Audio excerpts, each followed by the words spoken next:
Good morning student, myself Archana Shrivastava. Student, तो हम लोग पढ़ रहे थे fields to kitchen, chapter 3 fields to kitchen. Fields to kitchen में हम लोग फर्स्ट पार्ट पढ़ लिए हैं, जिसमें हम लोगों का फ्लोइंग फील्ड, इरिगेशन, हार्वेस्टिंग हम लोग पढ़ लिए हैं। अब हम लोग पढ़ेंगे हार्वेस्टिंग के बाद जो प्रोसेस होता है उसको अब हम लोग पढ़ेंगे। हम लोग अभी पढ़ रहे हैं मीनिंग ऑफ एग्रीकल्चर, उसमें इतना सारा हम लोग पढ़ लिए हैं। अब हम लोग हार्वेस्टिंग पढ़ चुके हैं और हार्वेस्टिंग के बाद क्या प्रोसेस होता है उसको हम लोग अब पढ़ेंगे। आफ्टर हार्वेस्टिंग स्टूडेंट, आप लोग पेज नंबर 26 निकालिएगा। After harvesting farmer separate the grains from the husk and straw by beating the grains or stem of harvested crops on the floor. Students, so farmer लोग जो होते हैं harvesting यानी फसल का कटाई कर लेते हैं। तो फसल का जब कटाई होता है तो जो ग्रेन्स होता है, अनाज का दाना जो होता है, वह उसको उसके स्टॉक से अलग करना पड़ता है, यानी वह उसका जो डंठल होता है उससे अलग करना पड़ता है। तो उसके लिए फार्मर्स क्या करते हैं कि उसको फ्लोर या कोई लकड़ी का टुकड़ा होता है उस पर उसको बीटिंग यानी पटकते हैं, जिसके कारण ग्रेन्स जो है वह अलग हो जाता है, वह स्टॉक से अलग हो जाता है, यानी उस समय हम लोगों का अनाज जो है वह डंठल से निकल जाता है। This process is known as threshing, और उस प्रोसेस को थ्रेशिंग बोला जाता है। This days machines are also use for threshing, और आजकल पहले ऐसे होता था, फार्मर्स लोग उसको फ्लोर पर पटक करके करते थे, बट आजकल न्यू टेक्निक आ गया है तो इसमें मशीन के द्वारा थ्रेशिंग किया जाता है, जो कि बहुत ही जल्दी हो जाता है। पहले वाला जो प्रोसेस था वह थोड़ा डिफिकल्ट था, उसमें मैन पावर का जरूरत पड़ता था, टाइम भी ज्यादा लगता था, बट मशीन से वही काम बहुत कम समय में हो जाता है। आफ्टर थ्रेशिंग, तो पढ़ेंगे थ्रेशिंग के बाद क्या होता है। After threshing the husk are remove from the grains by allowing the grains to fall from a height and letting the wind or a blast of air from a fan will blow away unwanted parts like husk and dirt। तो student, यह क्या होता है, threshing के बाद जो grains निकलता है वह फ्रेश नहीं होता है, उसमें क्या होता है, उसमें बहुत सारे हस्क यानी भूसा होता है। तो उसको निकालने के लिए किसान लोग क्या करते हैं, वह ग्रेन्स को लेकर के ऊपर से गिराते हैं, और ऊपर से जब गिराते हैं तो एयर के द्वारा वह क्या होता है कि उसमें का हस्क जो है और डर्ट जो है वह हवा से उड़ करके अलग चला जाता है, और हम लोग का ग्रेन्स जो है वह साफ हो जाता है, फ्रेश हो जाता है, यानी अनवांटेड पार्ट्स जो भी होता है उसमें मिला हुआ वह अलग हवा से उड़ करके चला जाता है, और हम लोगों का ग्रेन्स जो है वह फ्रेश हो जाता है, यानी साफ हो जाता है।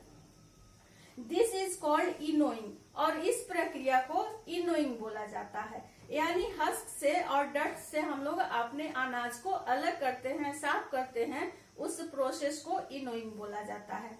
उसके बाद क्या होता है, कौन सा प्रोसेस होता है, अभी हम लोग पढ़ेंगे। The crop is then stored in godown in gunny bags, cardboard और wooden boxes before it is sent to the market. और मार्केट में भेजने से पहले उस क्रॉप्स को, फसल को जो हम लोग अपने खेत में उपजाए हुए रहते हैं उसको हम लोग गोडाउन में रखते हैं, और उसमें गनी बैग, कार्डबोर्ड और वुडन बॉक्सेस में उसको पैक करके रख दिया जाता है गोडाउन में, और उसके बाद वह जाता है होलसेल मार्केट में। तो इस तरह हम लोग मीनिंग ऑफ एग्रीकल्चर पढ़ लिए हैं। अब हम लोग पढ़ेंगे टाइप ऑफ एग्रीकल्चर। अब हम लोग पढ़ेंगे टाइप ऑफ एग्रीकल्चर। स्टूडेंट, इसका एक्सरसाइज आप लोगों को बाद में करवाएंगे, चैप्टर जब फिनिश हो जाएगा तो टाइप ऑफ एग्रीकल्चर में there are different type of agriculture in our country.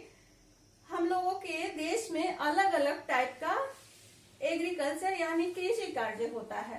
सबसे पहले है सब्सिस्टेंस एग्रीकल्चर। सबसे पहले हम लोग पढ़ेंगे कौन सा एग्रीकल्चर,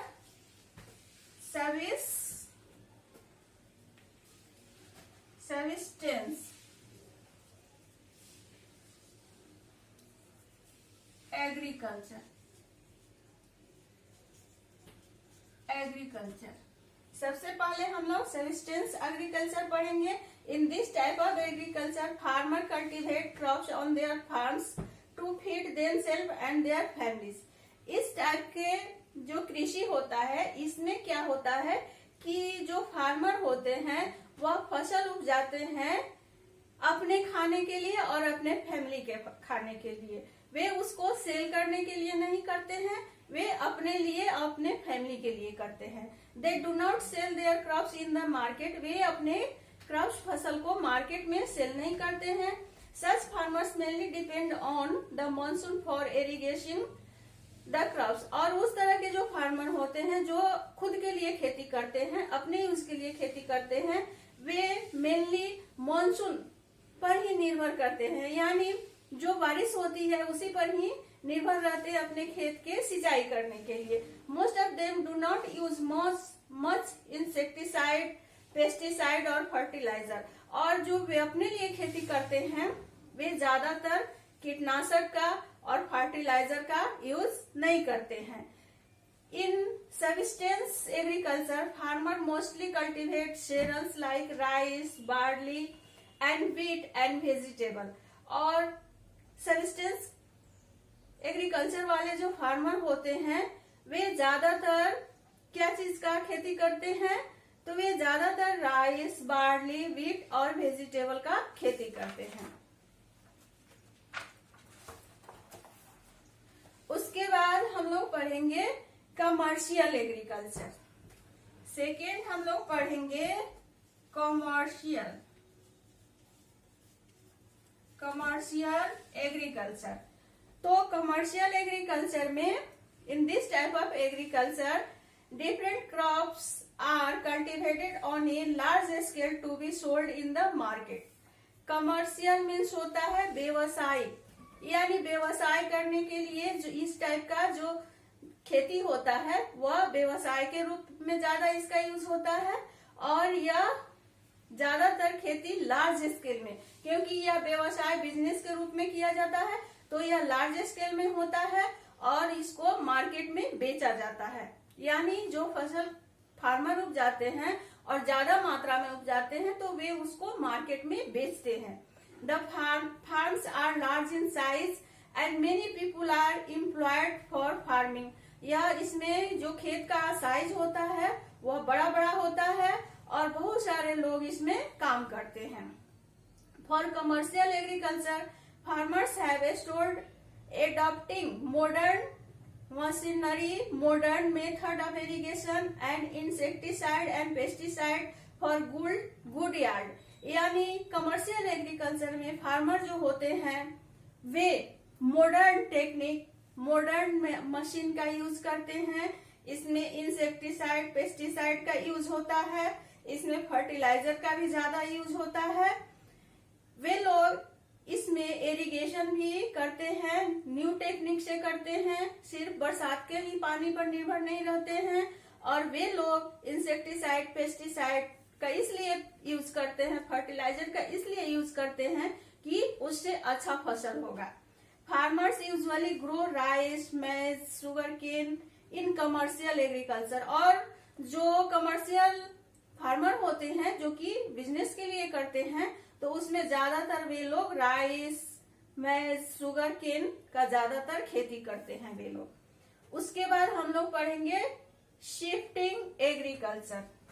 थर्ड में हम लोग पढ़ेंगे शिफ्टिंग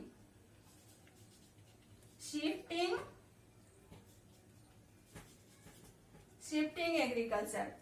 तो इन this type of agriculture A small area of forest is cleared and cultivate for a short period of time. इसमें क्या होता है कि फॉरेस्ट वाला जगह को कुछ शॉर्ट पीरियड के लिए उसमें खेती किया जाता है। After harvesting the crops the land is abandoned to allow the growth of natural vegetation, यानी एक शॉर्ट पीरियड के लिए उसमें खेती करके फिर उसको जब कटाई हो जाता है तो उस लैंड को छोड़ दिया जाता है नेचुरल वेजिटेशन के लिए, यानी उसमें प्राकृतिक वनस्पति उपज जाते हैं, उसको यानी छोड़ दिया जाता है। Farming is then shifted to a newly cleared area in the forest, और उसके बाद से फिर न्यू दूसरे जगह पर उसका वे लोग खेती करने लगते हैं। Shifting agriculture is also known as jhum cultivation, यानी शिफ्टिंग एग्रीकल्चर को जूम कल्टीवेशन भी बोला जाता है। The crops grown in this type of agriculture are rice, maize and vegetable, और शिफ्टिंग एग्रीकल्चर में ज्यादातर राइस, मेज और वेजिटेबल का खेती होता है। उसके बाद है प्लांटेशन एग्रीकल्चर, और फोर्थ में है हम लोगों का plantation agriculture. In this type of agriculture, a single crops is cultivated on a large area, यानी इस टाइप के एग्रीकल्चर में जो होता है वह सिंगल क्रॉप्स यानी एक ही टाइप का खेती होता है बहुत ज्यादा बड़ा एरिया में। The crop are cultivated mainly for selling in market, और यह खेती जो किया जाता है, इस टाइप का खेती जो होता है उसमें फसल ज्यादातर बेचने के लिए यूज किया जाता है। This crop are used as raw material in industries and are often sold to other countries, और इसमें जो खेती होता है उसमें मेन क्रॉप्स को इंडस्ट्री में रॉ मटेरियल के लिए बेचा जाता है और अदर कंट्री में उसका सेल होता है, यानी उसको भेजा जाता है, निर्यात होता है। Tea and coffee are example of plantation crop, tea और कॉफी जो है वह प्लांटेशन क्रॉप का एग्जाम्पल है। तो इस तरह से स्टूडेंट एक टाइप का एग्रीकल्चर जो है वह छूट गया, मिक्स्ड एग्रीकल्चर, जो हम लोग अगले पार्ट में पढ़ेंगे। आज के लिए इतना ही। Thank you student.